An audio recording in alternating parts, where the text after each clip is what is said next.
Hi, everyone, and welcome to episode 2 of Real Time, a podcast presented by Conversations with Curtis. My name is Paul Morgan-Stetler. I am the host of this channel. I'm also the actor who played Curtis Craig in Sierra Online's Phantasmagoria 2, A Puzzle of Flesh. And my co-host is Ragna Sigrúnardóttir, the actress who played Therese in that game. And we have partnered up to take a nostalgic trip through movies from the 1990s, starting in 1990, where we just revisited Jacob's Ladder. And today we are moving on to 1991, and we are going to take a look back at Thelma and Louise. Now, when Ragna and I chose Thelma and Louise at the end of last podcast, after we were done, I had some remorse. I was worried. I thought, I don't remember liking that movie that much. And I remember thinking, that might not be the best choice for us. So I actually reached out to her and said, maybe we should change our minds. And we considered switching it to Naked Lunch. But unfortunately, we couldn't find it streaming anywhere. So we decided to just go ahead and stick with our first choice. And I'm glad we did, because Thelma and Louise ended up surprising me, and it has a lot more going for it than I recall. So I feel like we made the right choice after all.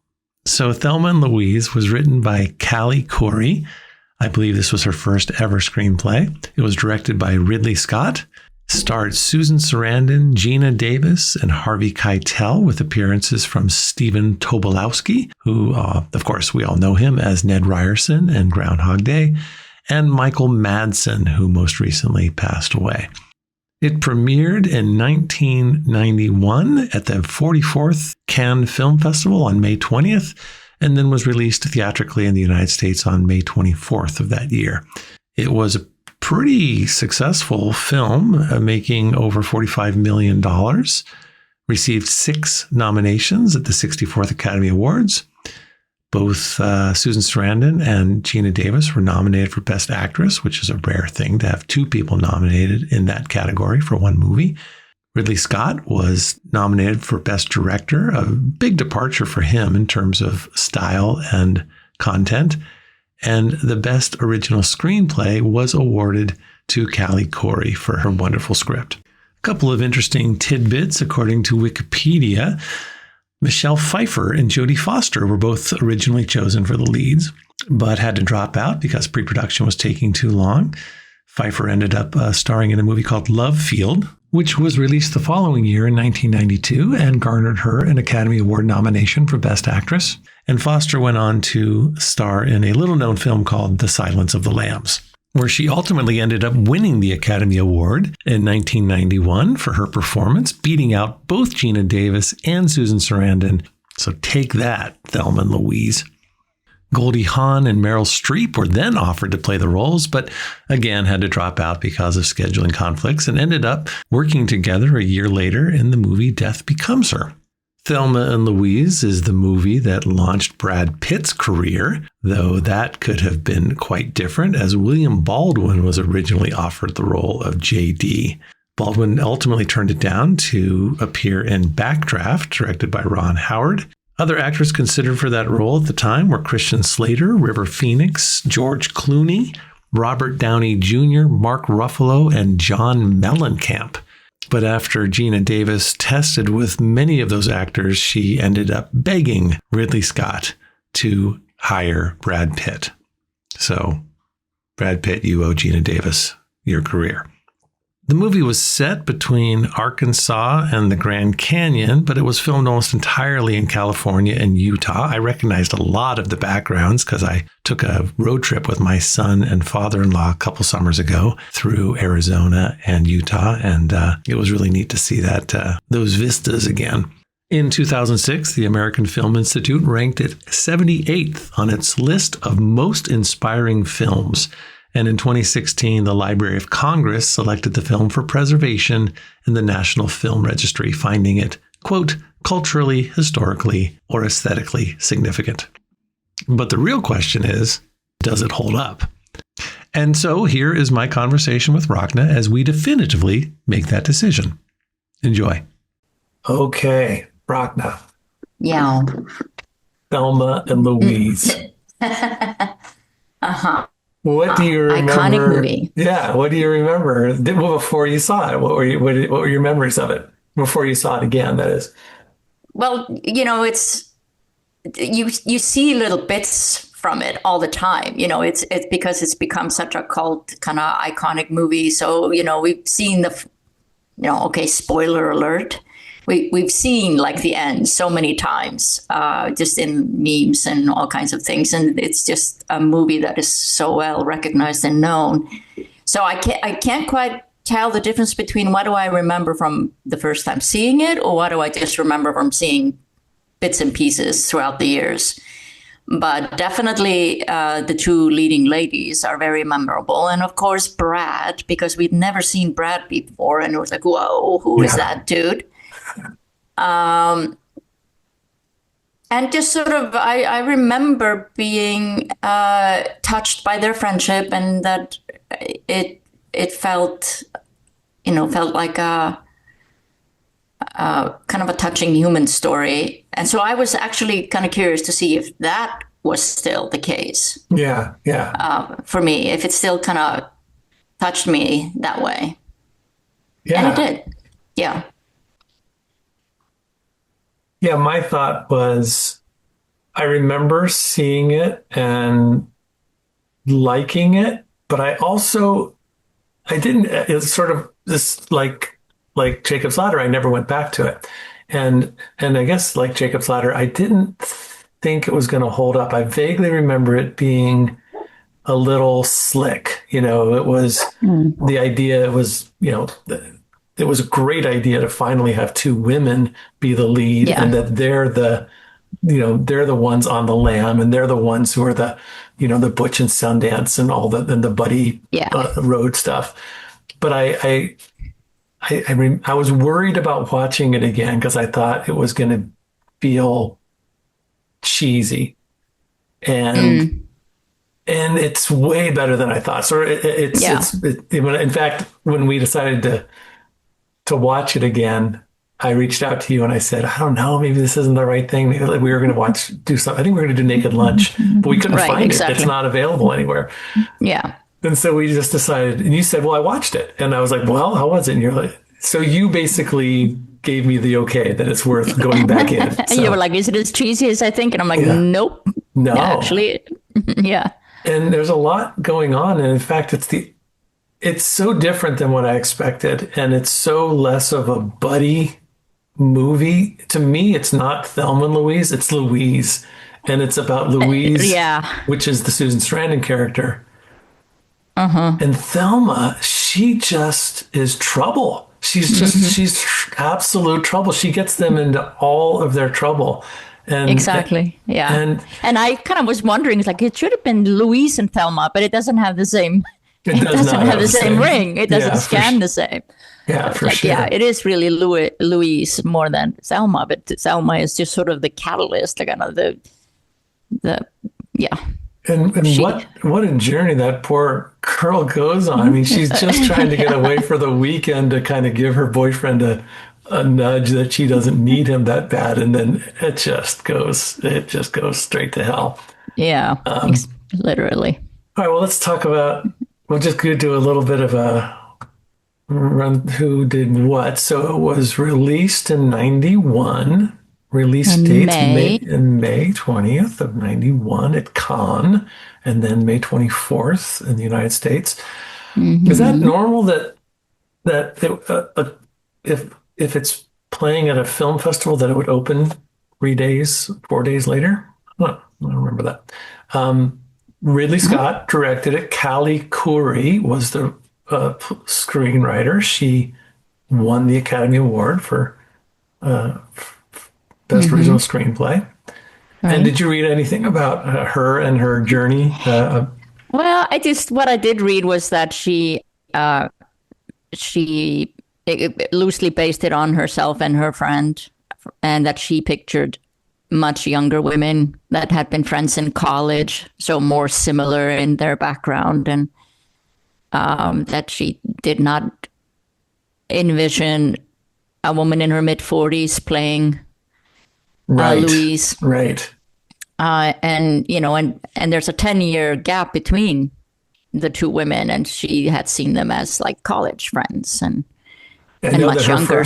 Her first hope she envisioned, and in her perfect casting, it was Holly Hunter and Frances McDormand, which would have been, that would have been interesting. great. Yeah. Yeah. But yeah, Callie Corey was a music producer back in '88 or so, music video producer, Right. and was, producing these, headbanger music videos, and just an environment that was so predominantly male, and she was just not. She was getting pretty over it, and I guess she drew inspiration. You were saying that, yeah, from her and her friend, and the friend that particular friend was a country music singer named Pam Tillis. Yes. Yeah. And then she went on to do Nashville, to write and produce that show, which I loved that show. And I'm not a huge country music fan or anything, but I love that show. And I guess it was, it was her first ever. She had this idea just driving home one day that, a crime spree, two women on a crime spree. And then she wrote it in longhand over the course of a year or so. And because she had some connections through her music video producing, her and her friend were going to try to self-produce and just gain the money, and she was going to direct it. But they ended up getting anybody that they got. It was just getting turned down right and left. Then they thought, wow, this is, maybe this isn't as good as we thought. And they had a friend at Ridley Scott's office who they just said, will you read this? They didn't think that he would read it. But will you just tell us, could you tell us if this says, we think this is good and everyone's saying it's bad. So their friend read it, liked it, got it to Ridley Scott. He liked it. He was going to just produce it. It wasn't really exactly. Yeah. And which is it's kind of interesting with Ridley Scott. He does Alien, which has that strong female, also kind of against all the other movies that were coming out that always had a guy who was fighting the monster, and he. And apparently that character that Sigourney Weaver played was supposed to be a man. In the script, it was a man. He actually made the change. Yeah. Oh, cool. So yeah, Ridley. That Ridley. That Ridley. And just like I'm not a huge fan. I mean, I love some of his early movies, including this one. And he did a film. I think his very first movie that he did was called The Duelists, which is a great film. If you ever get a chance to see that, it's Harvey Keitel. I did see that. Yeah. And Keith Carradine, and they're soldiers in the Napoleonic army or something, around that time. And they just have this feud, and every time they see each other, they have to fight. It's really good. It's funny. So yeah, it ends up being shot, and they shot it mostly in and around Utah. And it's so funny because my son and I, and his father-in-law, my father-in-law, his grandpa. I was going to say, man, we weren't invited to his wedding. We went on a road trip a couple of summers ago, and we went in all of those locations that Thelma and Louise are driving in. I'm like, we were just there. I've seen all that. It's really cool. Oh, that's very cool. Yeah, and that really did become their second. That did become like a major character. I mean, the locations were just amazing. That and the car. Yeah. All right. Let's get into the story here. So I got a little. It's called thestorydepartment.com, and it's a breakdown of the structure, so that way we can kind of remember all the stuff. So we have the opening titles. And one thing that I didn't write this down, but I did find that the music, not the score, but the songs that they chose were very, very much on the nose. It was Wild Thing. It was what was the other one? I Can See Clearly Now. All these things that were just very much, songs that were very fitting of their journey, which I think sometimes is a little, I don't know if you need. That's actually what I kind of thought too. Like the soundtrack and the score was kind of what dated the movie the most. It was in some places where I'm like, oh, I would redo the sound. Yeah. So the first thing we see Louise, and she's working at the diner, and it's a funny moment because she's telling these teenage girls not to smoke, and then the first thing she does when she goes around the corner is lights a cigarette, which is great. Right. And then you see Yeah. Thelma at home, and they're With her talking to each boyfriend. other. No, Thelma's No, they're on the that's phone, right? right. And Yeah. Thelma is at home, and her husband is getting ready for work. And you realize that Louise has asked Thelma to go on a 2-day weekend, sort of they have a cabin Cabin. somewhere, right? For a couple of days. And Thelma has not asked her husband yet. And you realize right away why, because he's a jerk and he's humiliating to her. And it's just obvious that he's going to say no. Yeah. I And read then, somewhere that that was Gina Davis's ex-boyfriend, oh, really?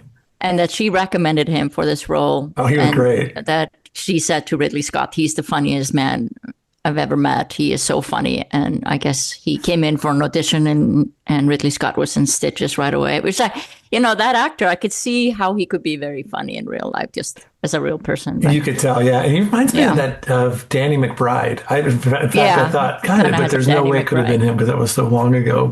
Yeah. But yeah, he was fun. And there's a great moment that I looked it up. So he's late for work. He's just a typical asshole husband to the point that it's a little over the top and cliche. But you also know that unfortunately, those people are real, and I don't imagine anything that he said or did are are things that have never been said or done in a household before. Exactly. So as he's walking out, they live in a crappy little house, but he's got a Corvette, he's got a really nice Corvette in the driveway, and there's people working there, and he goes to the car, and there's like some lumber right next to the front door of his car, and he slips, and he just he totally Wipes out. Yeah. wipes out, but he never stops talking. He blames the gardener who's there, gets in the car, it's all one shot, and he drives away. And I'm thinking that had to be a mistake, and it was a mistake. It was. Yeah, I read that too. It was very But funny. it was too good to not keep in. I'm glad they kept that in. It was so telling of his character too. Yeah, for Like sure. all talk and then kind of And good for him as an actor, Yeah. just staying with it. He could have Yeah. just said, "Oh crap, cut! I want to do that again." And instead, he Yeah. just kept going and made a great moment of it. Exactly. So yeah, they sort of set it up, and then you find out that Louise has decided to go and just leaves a note for her husband.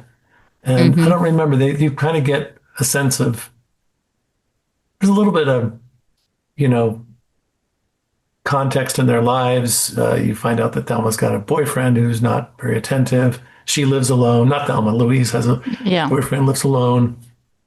They're both. I don't know. I don't know. Do you know why they're friends? Did they ever tell you what That's their the thing. They relationship don't is? really tell us how they, and it's interesting because, originally they were supposed to be college friends from college, and obviously those two aren't. Neither one of them has even been to college. Right. So, it's like you're kind of left wondering how they're friends. I don't know why, if there's something said or if you just assume that maybe they work together at the diner at some point or. Right. And in a way, I don't mind not knowing. I Yeah. kind of like just that they just are. And it didn't, Yeah. clearly there's an age difference between them and a maturity level between them. Yeah.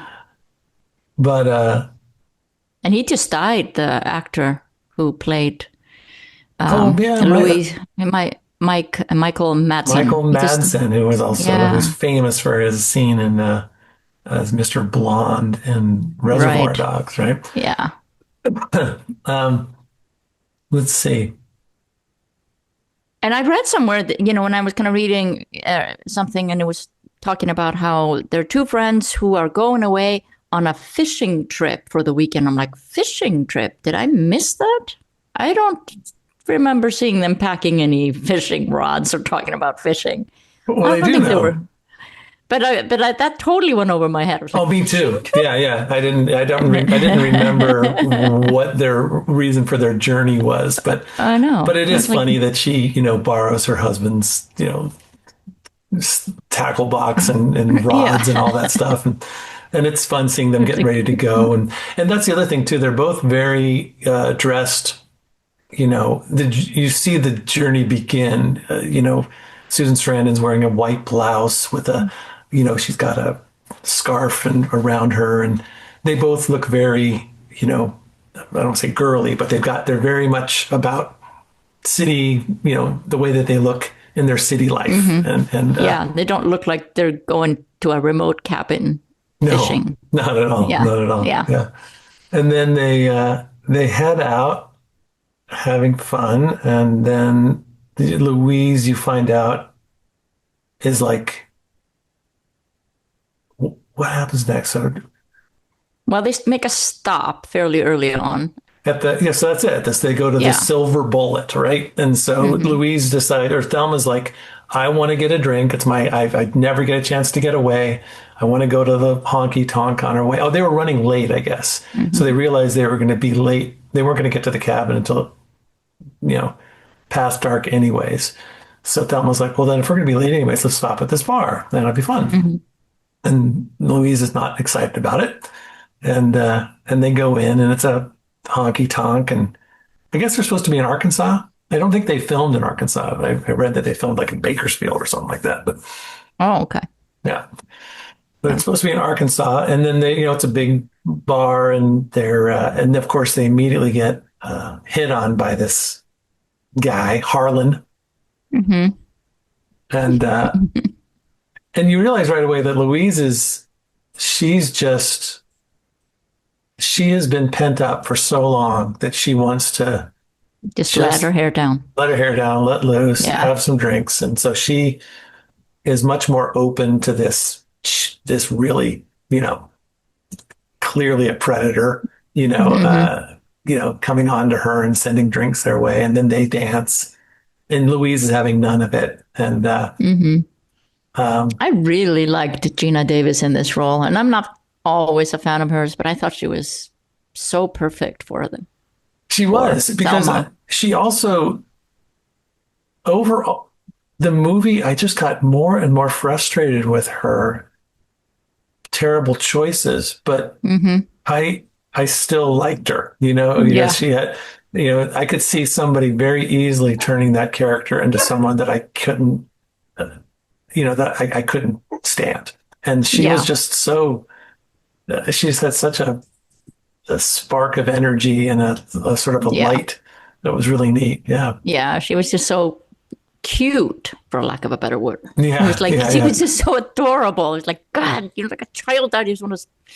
And that's kind of what Susan Sarandon's character too kind of was getting frustrated with her, but just couldn't get mad at her because she's just so cute, Right, adorable, right.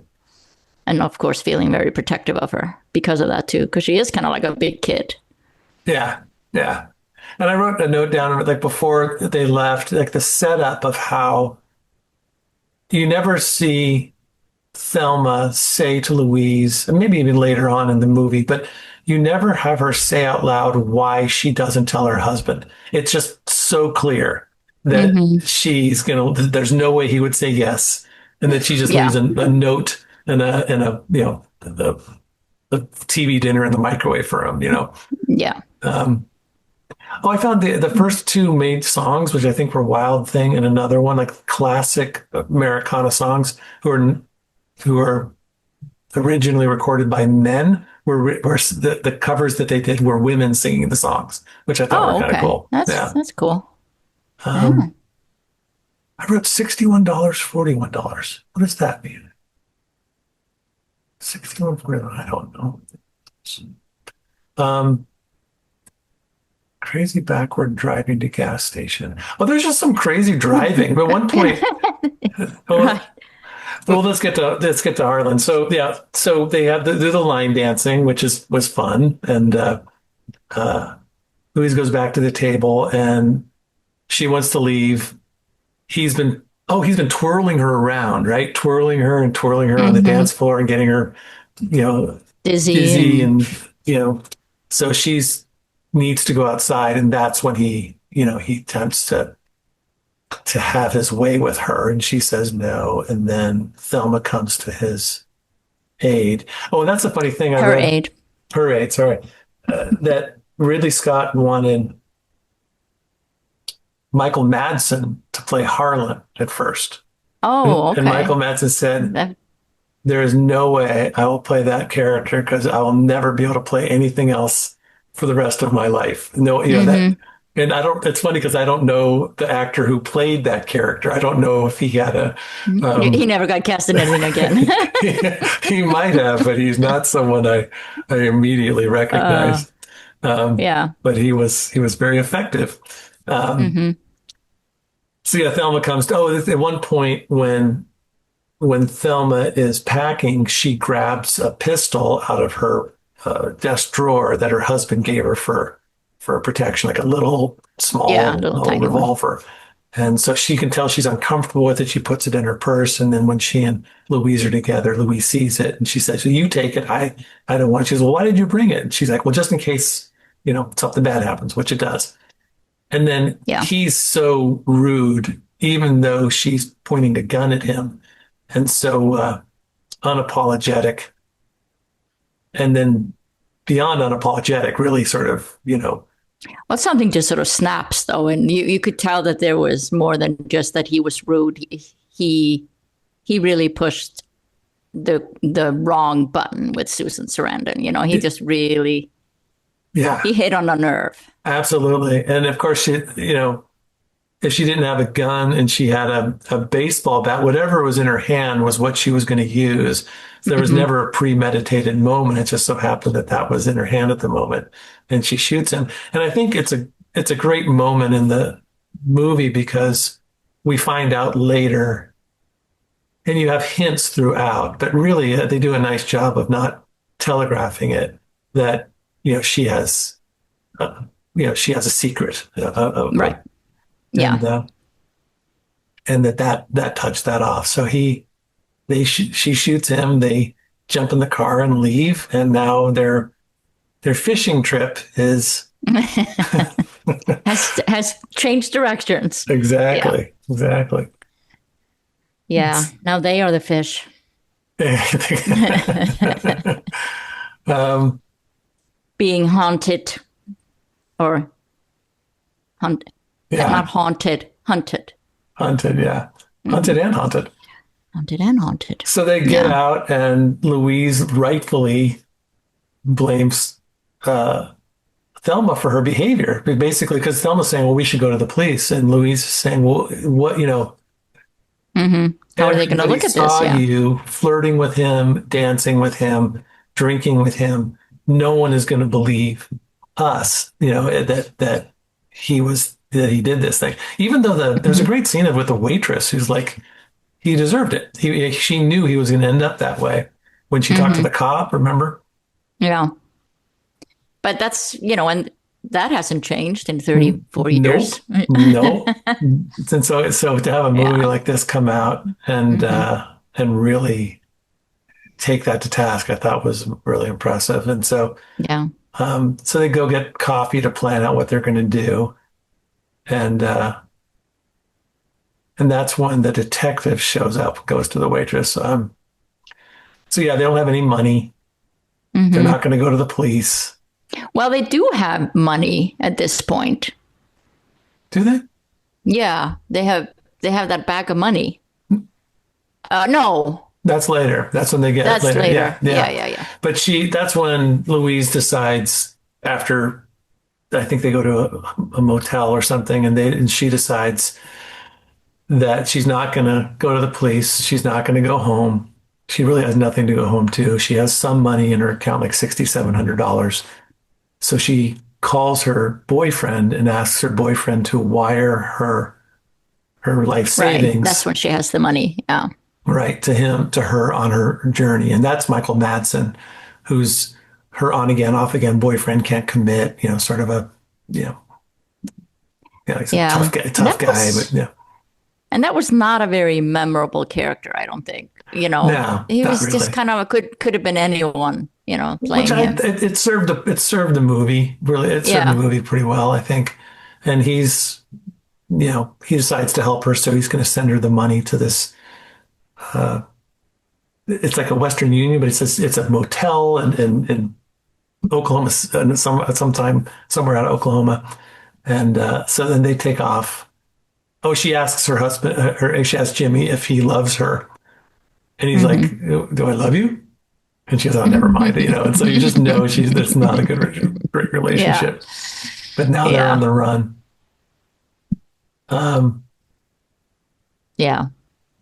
And heading for Mexico.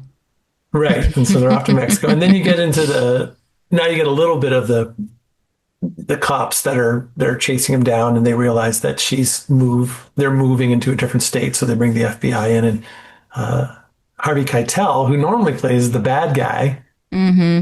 and he's the cop The in this. bad lieutenant. He was the good lieutenant in this one. He's the good lieutenant in this one. That's right.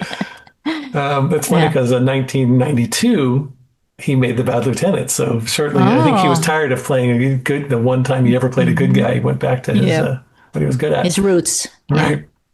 But he's kind of on the figuring out what's going on, and um, I'm just looking at the And thing. he really, you get that right away that he can tell that they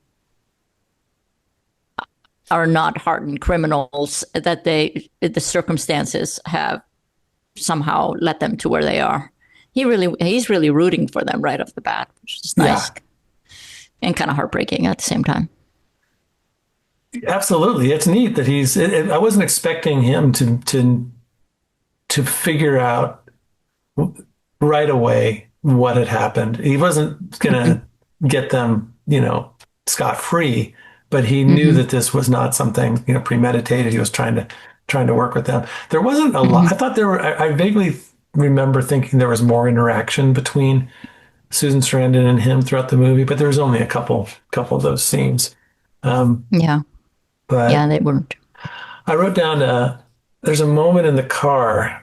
Well, I guess once they've decided that they're gonna head to Mexico, and they have a moment of levity, and they're singing "The Way You Do the Things You Do," and there's a plane, like I don't know, it's a crop duster plane or something that's going by. Just some great camera angles in this Yeah, movie. and they're like, I don't remember thinking that too. Like, oh, great, we're in Oklahoma, and they're Yeah, just breathing in that pesticide as they drive right. by.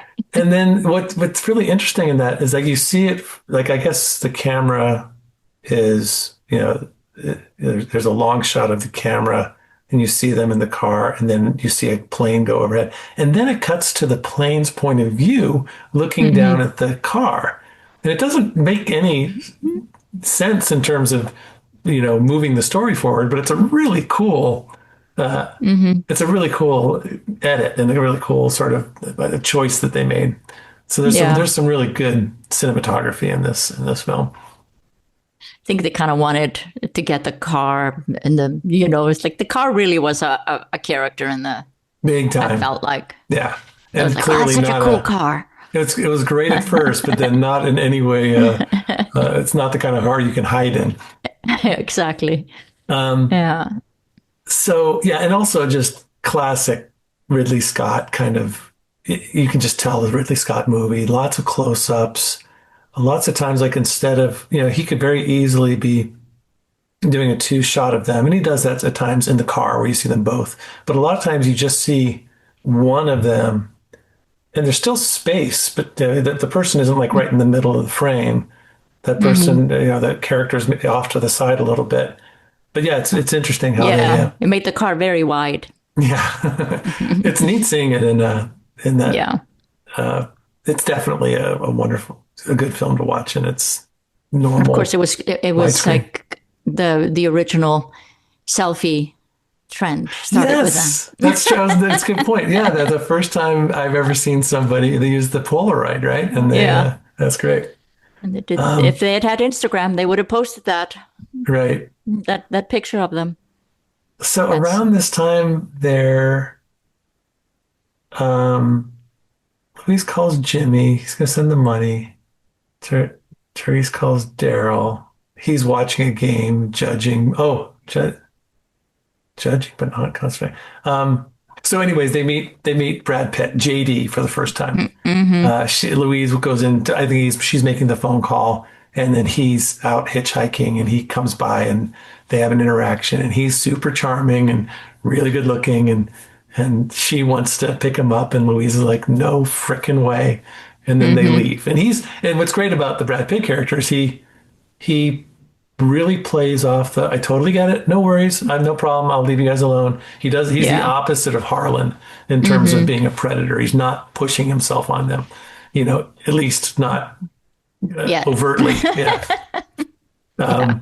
And so they leave, which is great. And you just sort of, dodge a bullet there. Dodged a bullet there. And, and then they're enjoying their ride. And then you get more Detective Hal looking at, he's figuring stuff out.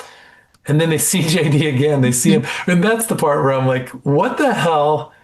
They drove miles. I mean, there was probably 25 miles, dirt roads, and then they see him sitting on sort of a abandoned truck in the middle of nowhere. I don't even think the store he's in front of is open. And he's just sitting there with his boots up like it's no big deal. And then they're like, how the hell did he get there? Well, somebody picked him up and yeah. Well, we don't ask these questions. Yeah, right. Well, there's one point in the film where they keep running into that truck driver. Of course, we'll get to that in a little bit. Yeah, right. Which was that part I really identify with, because when you are on a road trip, have you found numerous times where like you pass somebody and then you don't think about that car again for miles and miles, and then maybe you stop at a gas station and then you get back and then you're like, oh, there they are again. And you'll see that same car, that same truck over and over again. I thought that was... oh, yeah. Especially growing up in Iceland, there's only one road that goes around the island. So you're always what do they call it? Just the road? The ring road. It's called the ring road. The ring road, as it goes around. One lane each way. Wow. Yeah. Oh, I was thinking... Yeah. I'm sorry. Go ahead. No, I was just saying I was looking forward to seeing how I would respond to the Brad Pitt scenes, because I did not find him as charming as I thought 34 years ago. I was a little let down by Brad Pitt. I mean, obviously he's in amazing shape and all that. And he's a beautiful young man and all that. But I just found it, now that we've seen Brad Pitt for 34 years, I was just like, oh, it's just Brad Pitt doing Brad Pitt. And he is just, his little acting tricks, how he licks his lips and kind of bites them and kind of does this little, they just annoy me to no end. And I was like, yep, that's just Brad Pitt doing Brad Pitt. Well, that's funny because I don't find him charming at all anymore. I was so hot for him, I can't even tell you. I know, Paul. I'm sorry. No, I thought that I was kind of impressed with, there was a looseness to him that I appreciated, that I don't know if I've always seen in other films. There was and I think that's why we were so taken by him all those years ago, that he just seemed so... But you realize that is just who he is. He was just a very loose kind of guy. Yeah. He was just kind of being himself, and he was really good at that. Right. And now that he's older, he's still trying to be this kind of loose 27-year-old, and he's not pulling it off as well. Like some of, I think some of his... I'm not huge... He's not like, oh, I want to see the next Brad Pitt movie, but I do think films like... Inglourious Bastards. It was a very there's things that he's cast well, Yeah. But there's a great moment where Thelma, or Gina Davis, just makes a great choice when she sees him again, and she goes to Louise and she just pants like a dog. Yeah. like a dog just wanting a bone so bad. And then Louise like, okay. And then they let him in the car. I thought that was really, really great. That was cute. Yeah. That was a good And moment. then they end up going to the motel that the boyfriend told them to go to. And the money's not there, but the boyfriend is there with the money. And he's there to hopefully help out or find out what's going on. And that's when they book a couple of hotel rooms. He makes Brad Pitt take off. He leaves again. It's storming down rain. And then you cut to Louise saying, here's all the money I have. I'm with my boyfriend who I don't trust, which I think was not a very good choice, because he brought the money. He's not going to steal it. She should have kept it in her room. You don't give it to Louise. She has not proved to be a very responsible. Thelma. To Thelma, sorry. Yeah, And exactly. you're right. It should have been Thelma and Louise. Thelma should have been the name of Susan Sarandon. his character. Yeah. And Louise should have been the other one. And that would even make sense because she's older and Thelma is kind of an older name. I wonder why they should have switched it. I agree.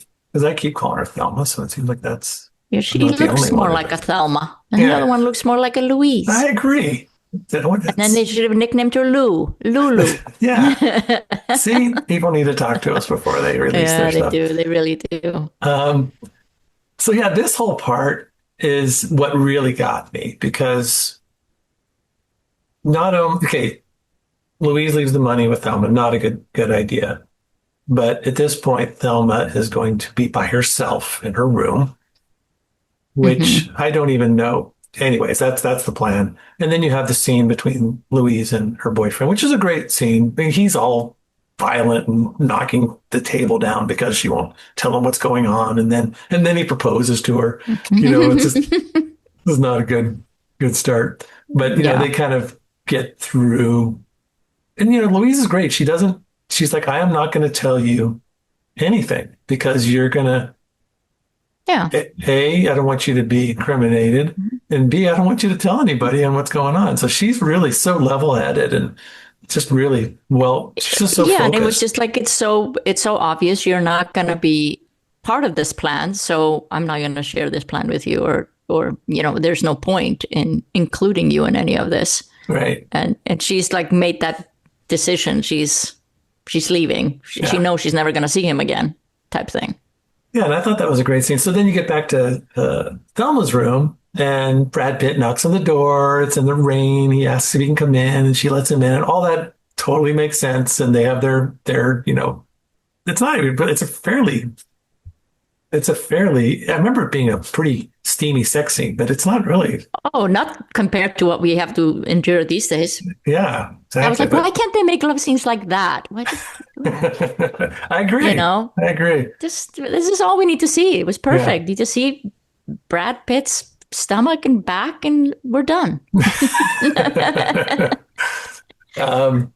So at one point, I think before they end up fooling around, he admits to her that he's a robber, that he's a thief, that he steals from convenience stores and things like that. And she asks him how he does it, and he tells her his famous line about nobody will get hurt, and all that. He's standing there with the blow dryer, which is an iconic Brad Pitt moment that probably made his career. And so that's a huge red flag right there. Yeah. And I can buy that they still do their hanky panky, but then the next morning you have Thelma or Louise and her boyfriend in the diner, and they're basically saying goodbye. And then as he leaves, Thelma comes in. She's like all, giddy. And, Louise said, oh, you finally got, what was the line? Something like you got laid. You finally got a proper lay or something like that.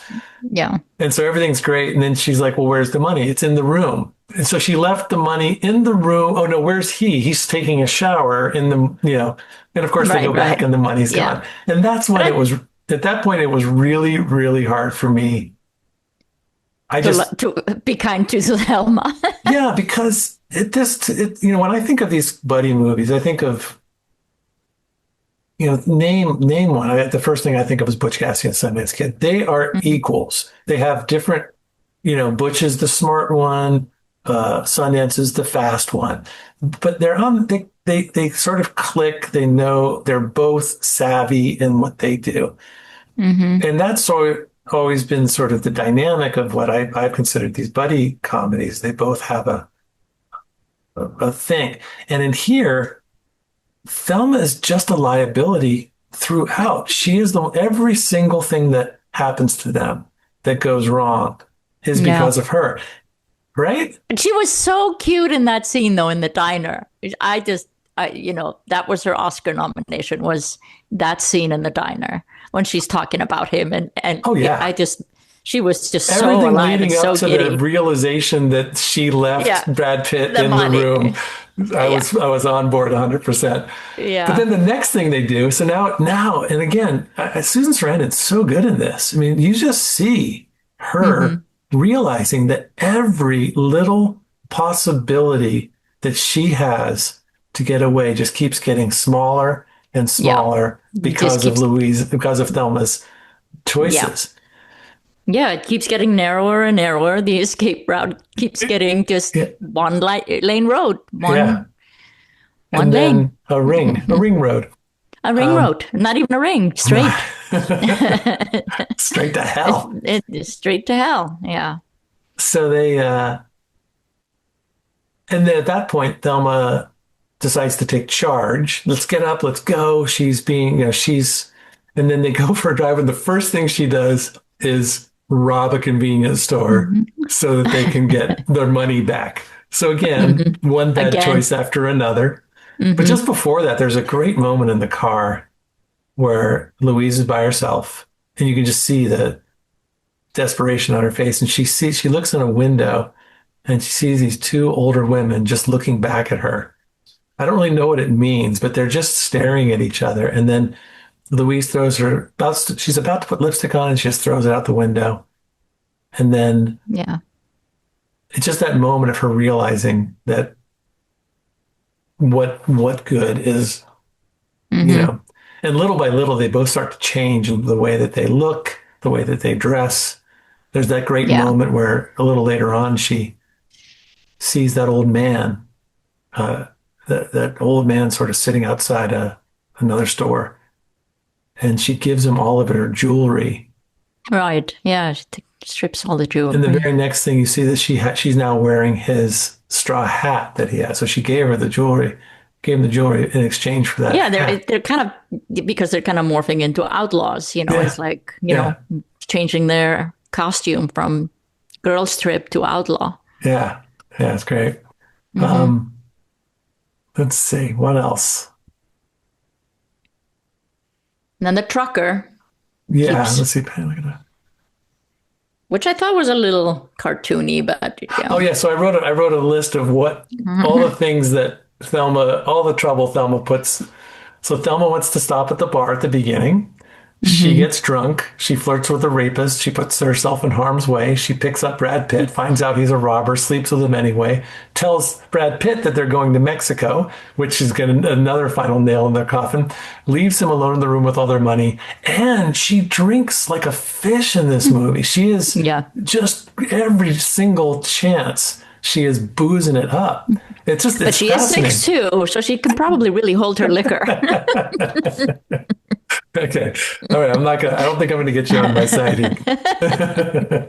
No, but it is true. Yeah. And they're driving, it's like. Yeah.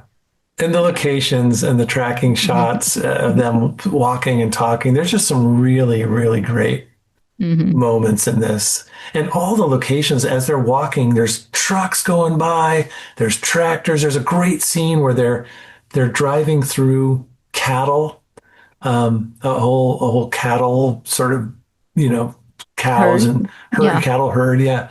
It's so cool. And there's so many payphones in this too. I miss payphones in movies. I know. Me too. Payphones and that you have to put in all the quarters and they don't, and the filmmakers didn't feel like they had to skip ahead. They would just have one shot on the character as they're putting in numerous quarters, dialing, waiting for the phone to ring. It's great. It's great stuff. There's a great scene where the cops have set up, in Daryl's house and they're waiting for the phone to ring. So all these cops are there. And there's a great scene where you just see them watching a movie on TV. You don't see the movie. And they're all completely enwrapped, all these cops. Right.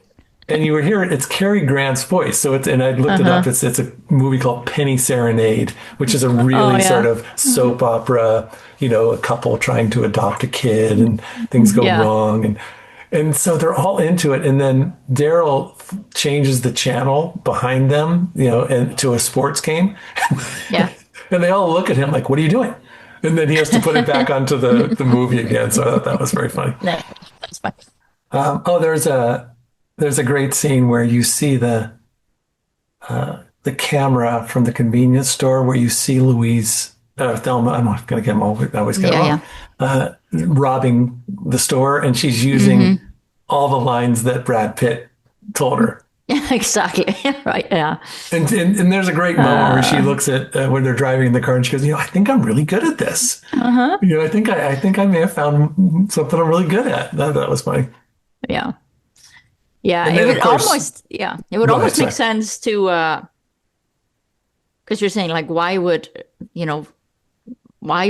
Louise be with Thelma? Because Thelma is such a liability and she's just so, she's so silly. She's like borderline, not all there.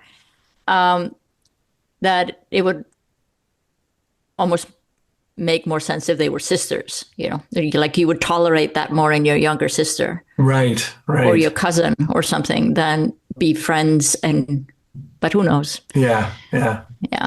And then this is around the point that, let's see, this is when they call that's a funny moment. She said, you have to call Daryl, but if he's different in any way, hang I up. love that scene.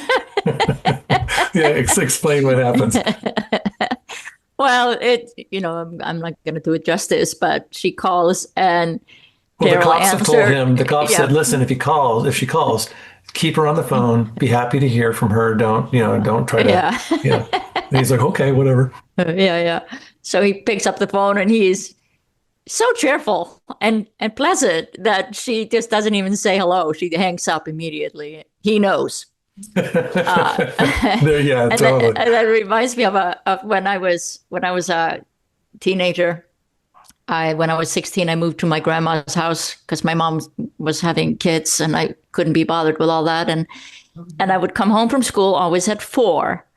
And my grandmother had to go to work right around 4. So I was alone in my grandmother's apartment. And my mom would always call me at 4 o'clock because she wanted me to like do homework or something. She would check on me. And I loved to take a nap when I got home at 4. So I would like take a nap and then she would call. And of course it's a landline and I would be, hello. And my mom would go, oh, you were napping.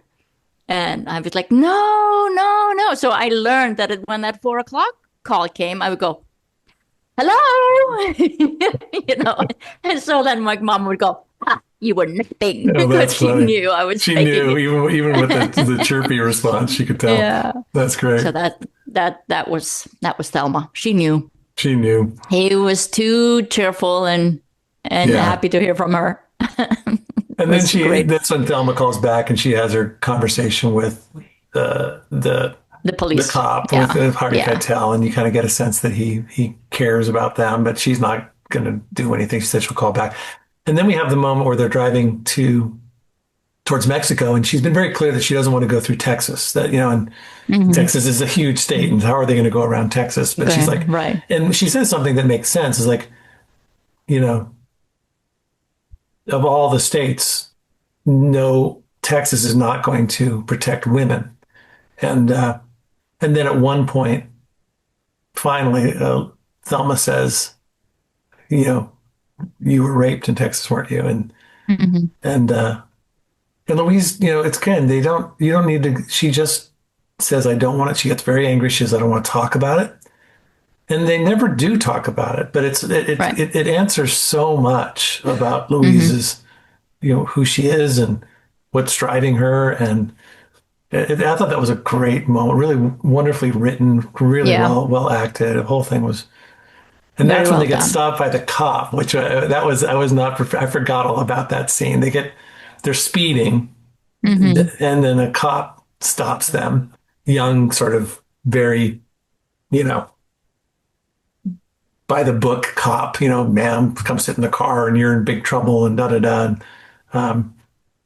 And then when they realize he's not going to let them go, Thelma comes up behind and she puts a gun to his head and says, "Sorry, but we can't let you do this." And Yeah. it's a great moment because he starts to quiver and cry. He goes, "Well, I got kids and I don't do it." He says, it's this. I was not prepared for him to be just such a quivering little baby as soon as that happened. And Yeah. then they put him in the trunk, and then they And leave. they shoot the hole so he can breathe. They were very considerate. The hole in the trunk, And then they little leave, breathing and hole. yeah, and you forget about. And then later on, you know, we're getting closer to the end of the film. You see a biker, like just he's got dreadlocks, a black guy, sort of He's like the Rastafari kind of guy. only black character in the whole movie. Yeah, and it's Like a funny because very white movie, I read that it's true. I don't think there's a single black person in that whole film. except that biker. Yeah, and the behind the scenes thing I read was that they were driving, doing location shooting, and they saw this guy. He was right. He was biking, and they saw him. And Ridley Scott said, "Oh my gosh, we have to use him." So they Use you. stopped on the road and they talked to him. And so instead, Yeah. because what was supposed to happen was they were going to cut to the cop kicking the door open and getting out, and instead they have this guy. And you hear the cop going, "Hey, get the keys," and he's smoking a joint, and he blows the smoke into the trunk. Little But hole. then I thought about that afterwards. I'm like, that's a funny moment. But I'm like, what happened? Do you think that he let the guy out? You can't let him out now, right? He probably just took off. So I don't know if the cop Yeah. ever got out of the trunk. Yeah. He like puts his finger through here. That was a funny. And then the same with the inappropriate trucker. He was kind of a comic relief. He was like so over the top type thing. Yeah, we see him a few times where he's making overt, ridiculous, gestures toward them, and by the third time, yeah, we have the big moment. But I guess we'll get to that in just a second. Let's see. Where was someone? Oh, there's a great moment where Louise, they pull over on the road and they just sleep in their car, and Louise watches the sun come up, Mm-hmm. and again, just without any words, you just see Susan Sarandon. Just there's just something about her living in the moment that she knows that her life as it ever was will never be the same again. She may not know that she's not going to survive, but she knows Yeah. that. But you can just see that she's taking in the present in a way that I guess people do when they're, in a situation like that. And then there's a great moment right afterwards where Thelma walks up and goes, "What are you doing?" Like she's so not in the same place, right? I know. She's always in the I'm clueless. I don't know what's happening. I know. She was very funny that way. And it's kind of interesting to think kind of what Susan Sarandon was going through at that time too, in her life. She was kind of starting a family right at that time with our Jacob's Ladder star, obviously. Yeah. But yeah, she was kind of a late to motherhood the second time around. She had a daughter already, but I wrote yeah. Thelma laughing at how Harlan was killed. Great moment about why Louise hates Texas. I can't remember what I mean by that. Do you know what I'm talking about? Well, you were just talking about that when she finds the I think that that there's great another moment. moment where they talk about Texas, but maybe not. I think it was just that. It was about oh, and then they talked to that's it. They talked to Hal on the phone, the cop, and he knows about her, what happened to her in Texas. Remember, he Oh, says, right. yeah. Um, and Which is then kind of makes sense why he's kind of rooting for them in a way and understanding. right. So then anyway, they finally find the trucker again. They're fed up with him. They basically say, "Yeah, come. We'd love to talk to you." So they pull over at a truck stop, and he's all excited, and he comes over, and then they're saying, it's a great moment where it's like, "Why do you do that? Why would you? well, what do you think that's going to do? And he's like, what? And, what's with the tongue thing? And what's with the gyrations? Um, and of course, he's just like, well, screw you guys. And then that's the big Yeah. moment where they shoot the tanker. Which I was kind of like, did they mean to do that, or was that just a happy accident that they were kind of like, oh shit? That's a good point. I didn't think about that. But they were shooting the tires at first. It almost looks like they made the choice at the end because he just wouldn't back down. He would never say, he would never say he was sorry or anything. Yeah. And again, but the look on their faces was kind of like, oh, that was a little bigger than we expected, or like that. So I read a behind the scenes thing on this, and apparently the guy who rigged it knew the explosion was going to be pretty big. So he was like, you guys got to be farther away than you are.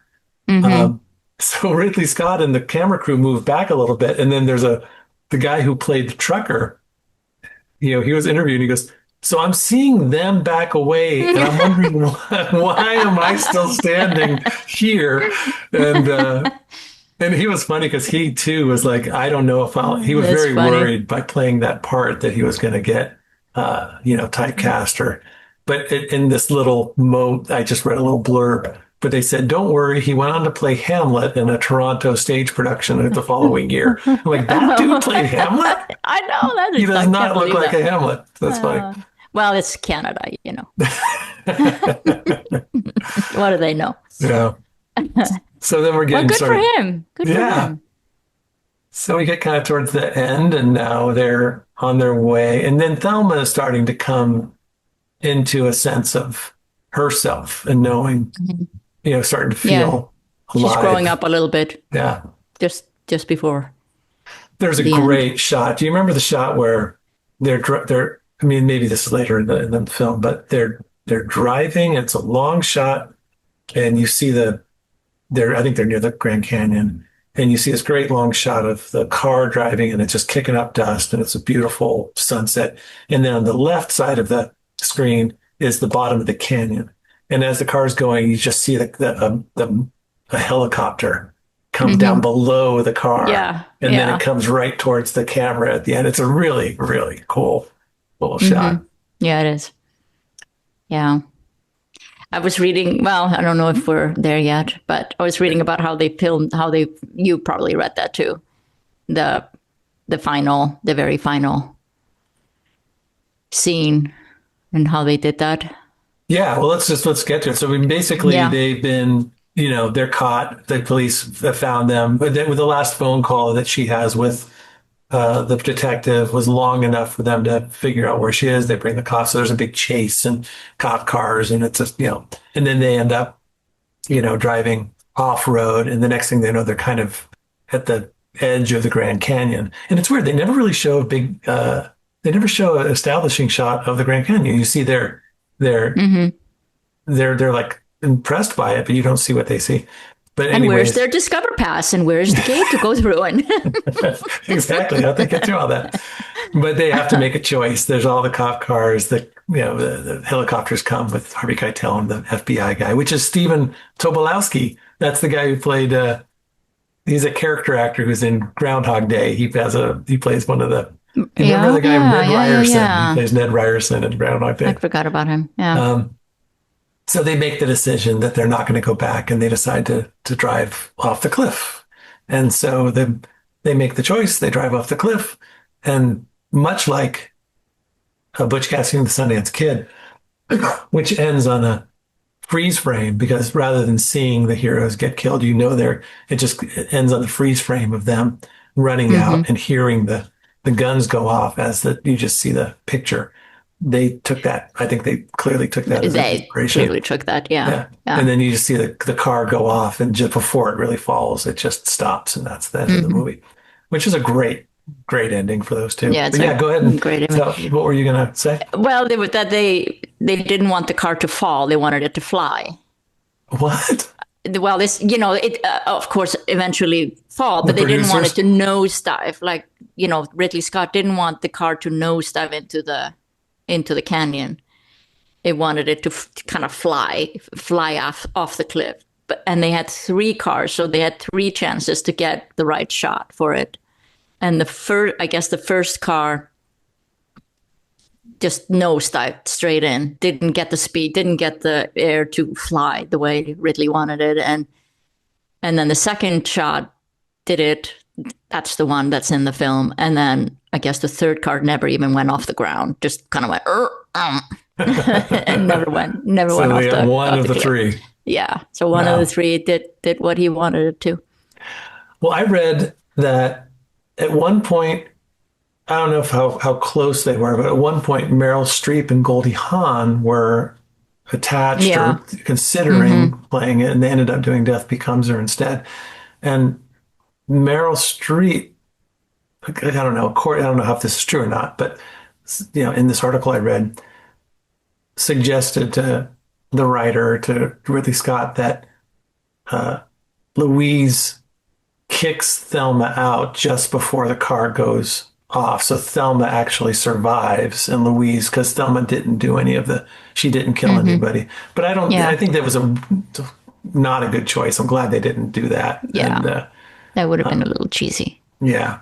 Who else? I think those 2, they also had Michelle Pfeiffer was going to be in it at one point, and she had to drop out. I think she talks about how that's the decision she regrets the most to this day. Yeah. And George Clooney, I guess, auditioned for Brad Pitt's role. 5 times, yeah. And then they actually cast Billy Baldwin. Is it Billy Baldwin? Yeah, is it one of the Baldwins? Yeah. And he was supposed to be in it, and then Brad Pitt didn't get it, and then he went off and auditioned for Backdraft. But because Thelma and Louise was taking so long to get off the ground, Billy Baldwin went and auditioned for Backdraft, got the part, they got the part that Brad Pitt wanted, and so it became available, and Brad Pitt got the part. So crazy. Worked out for Brad. But yeah, overall, I mean, just much like Jacob's Ladder, it was way better than I expected it to be, or that I remembered it being. It had a lot. Yeah. It's so much going for it. I really liked it.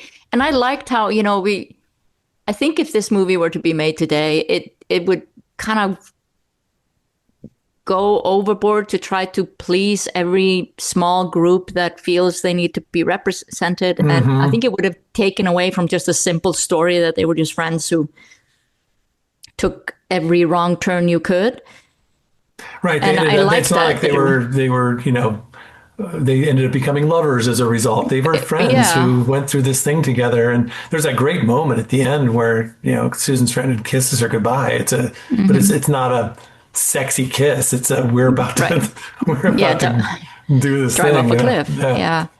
I liked it. It was just focused on just being very human and didn't really try to virtue signal, isn't that what you say, or anything like that, except for maybe a little bit with the trucker. But right. I mean, there was all the bit. men in the movie killed the rapist. Yeah, pretty bad. Except the cop. But it makes sense. I mean, all the men in the movie, except for the cop, were complete stereotypes. But But you guys kind of are. So there's that. Well, what I was going to say is it's a chance for. I mean, for how many decades have women been exactly, just written by men to be exactly the way men want them to be, and the stereotypes. So you have to have a little bit of I never played medicine. one of those. Never. Never once. Never once. So the other thing too is that it's such an epic movie. There's so many wonderful locations, but really it's a very intimate story about a friendship. Yeah. I wish there were more movies that weren't going. I mean, you can do a big epic film without there having to be superhero powers, Yeah, exactly. Yeah. Oh, I liked it too. I thought it held up. Thumbs up. Thumbs up. Me too. Mm-hmm. So if you've never seen it, we just ruined it for you. And if you have seen it, I'd be curious here if you agree. Okay, so let's go into 1992. So I'm going to cheat a little bit. I might hold off on telling you which one, but there's a movie I really want us to watch. Okay. Of the list that we both may end up So I'm going to push for a movie, and you can say no, but I'm For not. 92, you mean? Yeah. Yeah. So I've got Okay. 14 or so movies that I've found, none of which. Yeah. So why don't you want to tell me your list, and I'm gonna take. Uh, I'm sure most of what you have is something I Well, have there's too. some obvious ones, Yeah. obviously. Well, Basic Instinct, pretty obvious. First thing I got. Yep. Uh, Single White Female, Yeah. Yep. Yep. Dracula, Bram Stoker, Mm-hmm. Candyman, Oh, I've never seen that. Mariachi, love Yep. Del Mariachi, Singles, which was huge that year. That was, The oh, by crime, the yeah, Singles was filmed in Seattle. yep, And when we knew each other, I'm sure you came and visited at some point. I had a little studio apartment on Capitol Hill on 19th and Thomas. right, yep, And I lived right around the corner. Like it took me like 20 steps to get to the apartment that they filmed mm-hmm. Singles in. So there you Okay. go. Singles, The Crying Game, Romper Stomper, and Reservoir Dogs. Yeah. Let's see, Reservoir Yeah. Dogs. I have that too. And I'm really hoping the movie you're going to push for is not The Crying Game. No, I don't want to do Crying Game. Yeah, because Okay, good. you can't, you know, I didn't think it was a great movie. I had the big, the surprise was the surprise. But I'm Mm-hmm. not sure if the film really holds up without that surprise. Yeah, Maybe it does. I don't know. yeah, maybe. Did you do The Hand That Rocks the Cradle? Oh, yeah. No, That's I one too. didn't. I didn't put that. Yeah. So here are the ones that I had. Hand That Rocks the Cradle. There's a movie Mm-hmm. called Simple Men by a filmmaker named Hal Hartley that I've always liked his stuff. I don't Oh, think we'll do that, yeah. but it's a film I would love you to watch someday and chat Yeah. What about. else did he do? Didn't he? He did a movie called Trust. He did a film that was set in Iceland called um, No Strange. I'll have to look it up. Oh, Um, but he did Henry Fool. He did a movie all called right. Trust. Martin Donovan was his actor, and so was Adrian Shelley. But his movies are really, they're low budget. They're very wry. They're very, very stylized in a way that I've always liked. I don't know if they Mm-hmm. hold up, but I remember really loving them at the time. Okay. Bad Lieutenant. Don't know if I want to watch that Mm-hmm. again. It's a great film though. One False Move. Oh, yeah. Unforgiven. My Cousin Vinny. Right. Honeymoon in Vegas. Sneakers. Death Okay. Becomes Her, which is the movie that Goldie Hawn and Meryl Meryl Streep did. did. Yeah. A League of Their Own. You did Dracula. Malcolm X was another one, which I think is Oh, yeah. probably the best movie of that. That's just one of the best movies ever. Yeah. Okay, so Okay. is there a movie of all of these that do we want to throw things away, or do we want to talk about the ones that we are kind of interested in seeing again? I'd be interested in almost all of these, except like I said, the Crying Game was kind of my least. Yeah. I don't know. Um, it kind of just depends. I'd be kind of interested in seeing Basic Instinct again to see if, because that was such a huge kind of, Hmm. you know, it was such a buster, and I was like, does that hold up as much as it did back then? I'm not sure I want to see Reservoir Dogs. No, I've seen it so many times, Yeah, me and I too. think it holds up. I think it's great, but I don't. I think Yeah. when you've seen a movie, I'm interested in, as we do this, that Mm-hmm. maybe we stay away from films that we know really really well, Yeah. because there's less of a surprise. I really enjoyed these last two movies because I'd only Yeah. seen them once or twice, and it was a Mm-hmm. long time. So, um, So well, what is that? Yeah. What is the one movie that that you I would want to not watch? have put on the list at all Mm-hmm. is Sneakers. Sneakers. It's Yeah. Robert. And so, but here's the thing. Yeah. I'm on this subreddit called I Watched an Old Movie. So people will just, they'll Mm-hmm. post, hey, I watched an old movie, and they say what the movie is. And then and that movie gets so much positive response. And I remember seeing it once when it came out and thinking, that's okay. I thought I wanted it to be better than it was. I remember Who was in it? it's Robert Redford. It's got a great cast. It's got Robert Redford. Let me tell you, Robert Redford, River Phoenix, Dan Aykroyd, Daryl Hannah. Let me see who else. Yeah, I don't remember anything about that movie. Sneakers movie. I wonder if I even saw it. I did have a 1-year-old Ben at the time. Kingsley, Sidney Poitier, Mary Oh, wow. McDonnell, David Strathairn. It's got a bunch of good people, and it was directed Hmm. by uh, Timothy Busfield. So who was it directed by? Uh, oh, Phil Alden Robinson. I don't know. Yeah. He did. Oh, he did. I think he directed Field of Dreams. Oh, okay. But anyways, people just talk about it as being just a really funny, really clever sort of Hmm. caper film, and I just wonder if it's because I remember being not disappointed, but sort of, it's all Yeah. right. And so, anyways, because it's come up a bunch lately in different corners of my universe, it makes me want to give it a try. So, if Hmm. you're open to it, Yeah. that would be my Like I said, suggestion. I am not even sure if I saw it. If I saw it, it's not, it didn't stay with me. Does that work if we watch a movie that we haven't seen? As long as one of us has seen it, I think that's okay. It might be fun to, I might kind of start watching and go, oh yeah, I did see that. right. Okay. All right. I had a baby brain at that time, so I might have blocked it. Awesome. Okay. Well, let's shoot for sneakers. Again, we're going to reserve the Okay. right to change our mind if we want to, but we'll Hmm. stick with that until then, Okay. unless we change our minds. All righty. All Sounds right. good. Well, that was fun. We did. This is And I did watch Barton Fink last night. You did. No way. Really? Yeah, yeah, So yeah. that was the point that when Ragna and I, when we were, uh, when I was worried about Thelma and Louise, we decided that, Barton Fink was another one that would be great. So we decided that maybe we'd watch both of them and decide which one to do. And then neither of us got to Barton Fink, and we decided to do this. But you watched it last night. Give me a quick 5 minute. Give me a Yeah. quick. Yeah. It's great. Is it? It's just so fun. It's really fun. It drags a little bit more, and I think because we get used to the Coen brothers being a lot more kind of pip, pip, pip, pip, pip, Uh-huh. and this just takes longer and slower, and it's I remember being kind one of of the weirder ones that these that yeah, have it's ever one of the done. weirder ones. It's kind of, you get a lot of close up of John Turturro being completely freaked out. And, he does that face that it's very effective being freaked out. But John Goodman is so amazing in this, Yeah, and yeah. he's so fun.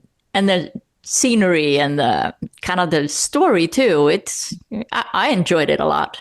I Well, good enjoyed for it. you. You're such a Yeah. good movie watcher. Mhm. This has been really good for me because it's making me sit down and watch movies in a way that I haven't in a long time. So Uh-huh. even if we have zero listeners, I'm really enjoying, and plus it's really fun to talk movies with you. I'm really enjoying Oh, this. good. This is great. Yeah, it's really fun. So, And yeah, I like being pushed to watch maybe something that I would just put off. And like, I can always watch it, but now I'm like, I gotta watch it. yeah, exactly. Me too. Gotta watch it Right. now. All right. All right. So off All we right. go. I'll talk to you Off next we time. go. All right. Okay. Bye. Bye.